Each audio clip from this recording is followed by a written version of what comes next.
farmers out working in the fields, do you ever notice that each field looks just a little bit different? Today, I'll be telling you about why some farmers plant cover crops and tell you why you should stay away from them in your operation. I realize that many farmers are switching over and starting to plant cover crops, but sometimes change isn't always good. I live on a family farm, and I see firsthand that the neighbors who plant cover crops struggle with lack of moisture in dry years. Today, I will show you that planting cover crops incurs more expenses than gains in profits at harvest, which is made evident by buying new seed, ongoing wear and tear on equipment, and purchasing chemicals to kill the cover crops.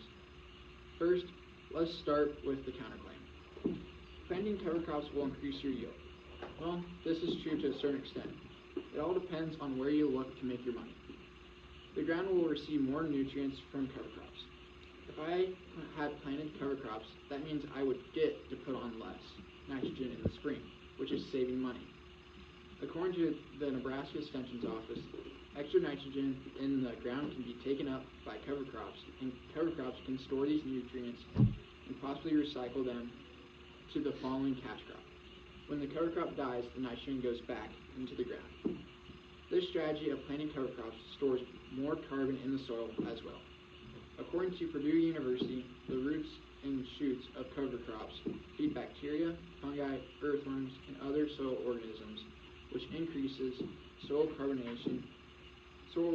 levels over time. And some farmers think this sequestration as restoring their soil carbon to the level that it was before cultivation or the initial plowing of the soil. Cover crops also reduce erosion. As a farmer, I see erosion time and time again. The Nebraska Extension Office states that cover crops provide an actively growing surface barrier, holding in soil in place. And radishes and turnips can grow through compacted soil layers and leave behind macrophobes. This can cause channeling of precipitation to deeper soil levels. Deep-rooted cover crops can reserve some leaching since they scavenge nutrients from deeper in the soil. When these crops decompose, these nutrients are released and are available for the next crop. Different types of cover crops serve different purposes. Some cover crops provide a place for cows to graze on, such as rye. According to Purdue University, grazing legume cover crops provide livestock with high-quality feed while returning some of the nitrogen back into the soil with manure and urine. Then there are cover crops that either die over the winter or that needs to be sprayed in the spring. The winter-kill crops include buckwheat, soil, cowpeas, spring peas, sun hemp, Japanese millet, sorghum, turnips, and radishes. While the cover crops that last into the spring and are killed with chemicals include small grains such as oats, mustard, field peas, and ryegrass. Now that you have heard the counterclaim on why cover crops could be good, here are the reasons why they're not. Here are some of the drawbacks that you may incur while planting cover crops. First, bugs live in cover crops that could cross over to cash crop and ultimately make crops yield less. According to Anna Cates, while cover crops usually do not attract more pests to your landscape, in some cases they bring different insects or make certain diseases worse. To grow plants, you need water. And cover crops can easily take the moisture out of the ground. According to Cates, cover crops take the moisture out of the ground and it causes more stress to the cash crop.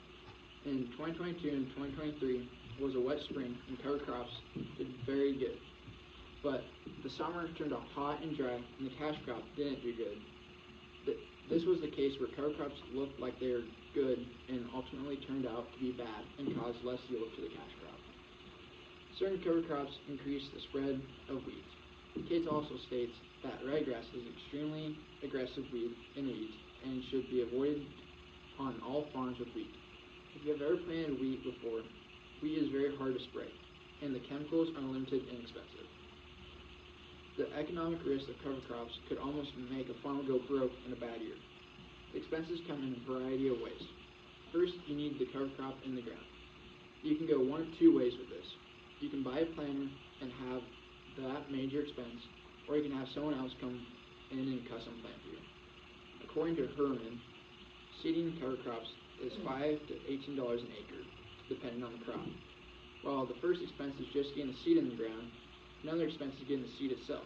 Herman says that cover crop seed is $10 to $50 an acre. Another expense for certain cover crops is chemical. The cost of spraying, if you don't have the sprayer, can add up. Herman says that the average farmer spends $140 a year, an acre, on chemicals each year. The cost of termination of cover crops is $1 to $10 an acre, with one being like the lesser good chemicals and 10 being the better.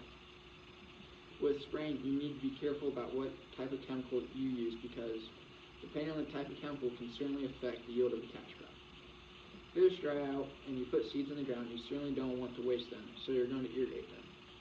Williams studies show that farmers spend $160 an acre per year on irrigation, and cover crop stand is poor without significant water. One thing people don't realize is that farmers are in debt and usually are on the verge of bankruptcy in most cases. According to Williams, the average farmer spends $226,986 per year on inputs. And the timing of cover crops can make or break the farmer. He also states cover crops aren't designed to make money. To me, it just doesn't make sense to plant a crop and know that you're going to have to spend more money to kill it, and the crop doesn't put money in your pocket. There are some alternatives to cover crops that won't make the farmer go bankrupt. First, you can do fall tillage. According to Cates, fall tillage is a better option because soil moisture is generally below field capacity. You can start to break up the hard pan and incorporate residue back into the soil. Second, you can do better crop rotations. Williams states that winter wheat is an alternative to cover crops and it can be used as a second cash crop. In conclusion, I have shown you all the different expenses that go into trying to make a cover crop profitable that doesn't give you any money in return. I highly recommend that before you consider planting cover crops to look at all the expenses and determine if it is even reasonable to plant them on your farm. If you don't live on a farm, I challenge you to make a budget and figure out where you could save money just like you do with cover crops. I encourage you on the next vacation you go on to put the phone down and look at the different ways farmers farm.